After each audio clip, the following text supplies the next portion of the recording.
అయినా బుద్ధి మారలే. 14 నెలల నుంచి అంట ఆయన ఫామ్ హౌస్లో వండుకొని గంభీరంగా చూస్తున్నాడు. ఎవరిని చూస్తున్నావే గంభీరంగా? అచ్చోసిన ఆంబోతులాక నీ కొడుకుని అల్లుని ఊరు మీద వదిలినావు. మైసమ్మ మన ఏంది జాంగిర్పీర్ల దర్గాకు వదిలిన మేకపోతులాక ఊరు మీద పడి మేస్తా ఉన్నారు నీ కొడుకు నీ అల్లుడు. మన జాంగిర్పీర్ల దర్గా కోసుకుంటాం కదా మనం, అట్లా జాంగిర్పీర్ల దర్గాను కూడా మోసం చేసిన 100 కోట్లు ఇస్తాను మా శంకర్ చెప్తున్నాడు. ఇవాళ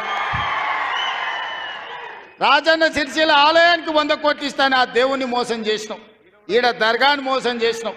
పాలమూరులో ప్రాజెక్టులు కడతా అని, పాలమూరు రంగారెడ్డి ఎత్తిపోతలు పూర్తి చేస్తా అని, కల్వకుర్తి, భీమా, నెట్టంపాడు, కోయిల్ సాగరు, జూరాల, ఆర్డీఎస్, తుమ్మిళ్ళ ప్రాజెక్టులను కడతా అని చెప్పి పాలమూరుకు మాట ఇచ్చి పాలమూరుని ఎండబెట్టి ఎగవేసిన దుర్మార్గుడివి నువ్వు ఈరోజు సంవత్సరం పూర్తి కాకముందే మా మీద వడేడుస్తురట.